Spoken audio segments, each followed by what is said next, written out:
Would you be able to tell us a little bit about tomorrow night's lineup? Anderson will be in nets. We obviously have signed Wolanin now, so the emergency call-ups and all that. So we'll see what we have to do with that. So we'll see. We'll see with Eric. I don't know where that is. I think the 12 forwards right now are projected to be in the lineup. Zingel's back. Yeah, and Stone's still out. So. When do you expect Wolanin to be in the lineup? If he could be in the lineup tomorrow. In Arizona, you talked about this time of year and just competing. I don't know if you remember. Yes. But could you maybe go over that again, because it kind of defines what both teams are going through right now?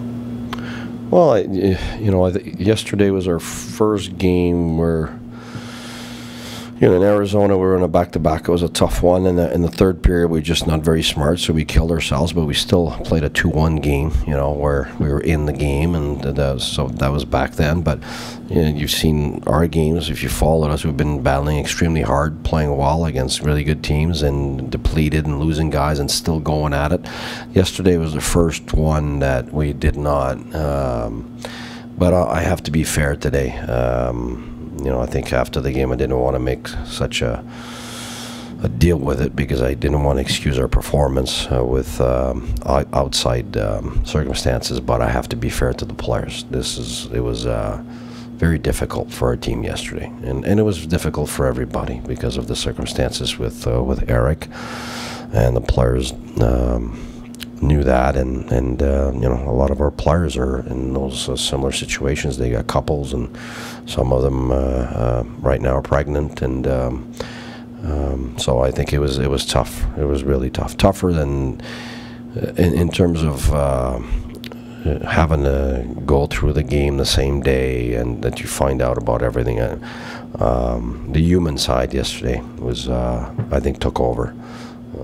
It's not just caring. I think it's disturbing too at the same time as you're caring, and it puts you in kind of a weird, surreal mood. And I think you could feel before the game. I'll be honest with you. Before the game, in the room, it was dead in there, and it was dead on the bench the whole game. So the guys fought through it, but you could see there was nothing there. And it was the first time. I don't remember the last time with our team that we were like that. It's so far back now that I remember our team really not being there at all. So yeah, we talked about it this morning. We talked about it before we got on the ice, and we wanted to get on the ice together, and we wanted to have a hard working practice.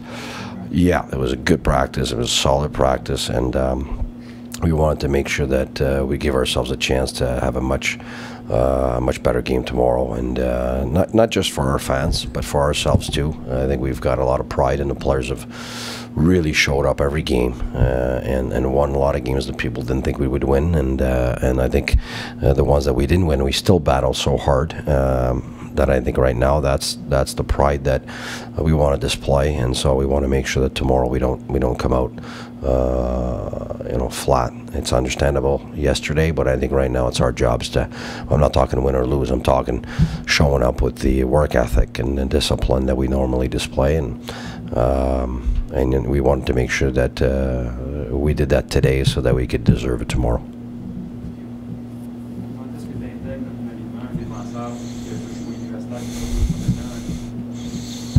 Il rentre puis il joue. Surtout qu'il n'y aura pas de pratique. Il va y avoir un morning skate demain.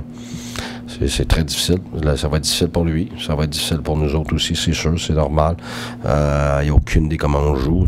Ça prend beaucoup de temps. Les gars de la Ligue américaine, il y a une partie de leur système qui est le même que nous autres. Fait qu'au moins, puis où il y a des gars qui sont montés déjà, ils ont eu des entraînements avec nous autres, ils ont eu des games. Schlappé qui est arrivé hier. Même chose avec Sailoff. On a fait un peu de vidéo avec pour leur rappeler les différences, puis ce qu'on voulait. Puis même là, c'est pas facile. Tant qu'ils l'ont pas pas fait. C'est comme ça, là, aujourd'hui, à l'entraînement, il fait de son mieux, mais il est pas à bonne place. Fait que, oui, il va arriver, la vérité, il va être perdu. C'est ça. Fait que c'est un cheveu sur la soupe comme ça, c'est très difficile pour lui. Puis évidemment, on va essayer de voir avec qui on va pouvoir le matcher, mais c'est pas comme si on avait un paquet de vétérans de défense non l'entourer, là. Fait que, je sais pas, on va voir demain si, par rapport aussi par Eric, où est-ce qu'on en est avec tout ça. Qu'est-ce qu'on va faire, quel genre de pairings on va faire, mais c'est sûr qu'il va être obligé de passer du temps là, tout seul avec les assistants coach là, qui vont voir les systèmes avec lui, tout ça. Mais quand tu lances tout ça d'un coup, ça va être pire. Fait que là, on va être obligé de y aller une portion à la fois. Là. Le nécessaire en premier, puis après ça, tranquillement, on ajoute là, à mesure qu'on va aller. Si? Pour moduler les attentes en fonction de... Ah, ben oui. Ah oui. Je veux dire, n'importe qui rentre dans l'alignement, même un gars de la Ligue nationale qui arrive d'une autre équipe, là, quand tu rentres, t'es perdu, c'est normal. Fait que je m'attends pas à ce que le jeune arrive ici, là, puis qu'il embarque sur la glace, puis il nous impressionne, puis il sait exactement où aller, puis tout ça, ça sera pas comme ça. Ça va être chaque shift, chaque game, qui va être en mesure de nous montrer tranquillement là, son apprentissage, son adaptation. Ça va être une grosse adaptation. Écoute, c'est tout un calibre. Là, je veux dire, on parle à l'universitaire, à la Ligue nationale. Là. C'est déjà la Ligue américaine, c'est bien plus fort que l'universitaire. Fait que là, après ça, tu tombes dans un... Fait que c'est tout un jump, là. Fait que on va lui laisser le temps de s'habituer. Fait que, écoute, on est bien content d'avoir signé un gars qui a un gros potentiel. Mais dans la réalité de tous les jours, il va rentrer demain, puis c'est sûr que ça ne sera pas facile. I guess the same question, expectations from Wolanin. Do you even have a video of it? No. Do you have nothing? No. So. Let's throw him into the fire? Yeah. That's what it is. It's tough because the caliber. So it's not like it's an American league here. It's where we're talking, the difference between the two, the disparity between the two leagues is gigantic. So I was a college guy, so I know. So there's a big difference. And when you start at the beginning of the year, it's one thing because you grow as everybody's growing, and even the vets, getting their game back, and you get the whole camp to get used to it and so on. But when you come in, and even if you're an NHLer from another team, you'd come in with 10 games left. That's very difficult. So I'm not expecting the kid to come in and all of a sudden get everything right and understand everything, and it'll be difficult for him. But right now, I think it's an opportunity for him to see what it is, to see the caliber, to be around NHLers, and to step on the ice and show us his attributes. And it's our jobs to groom him and to feed him on what we're expecting, how the team plays, and then it's his job to adapt. And we'll see how fast he can adapt. But this, at the end of the season like that, but we're in a position to do that. That's the end of the season. That's our end of the season now. Is we want a hard-working team. We want to build some stuff, and we want to build chemistry, and we want to see, just like Schlappick coming in yesterday, Siloff. We're getting information on those guys, and O'Brien came up, and we've seen what he is. We've seen what he can do, and it was positive.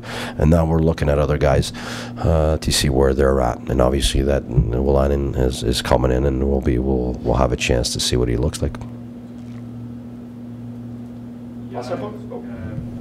Hier soir, votre vétéran, Mario Guerrero contre A, le 5 qui devient tranquillement un leader.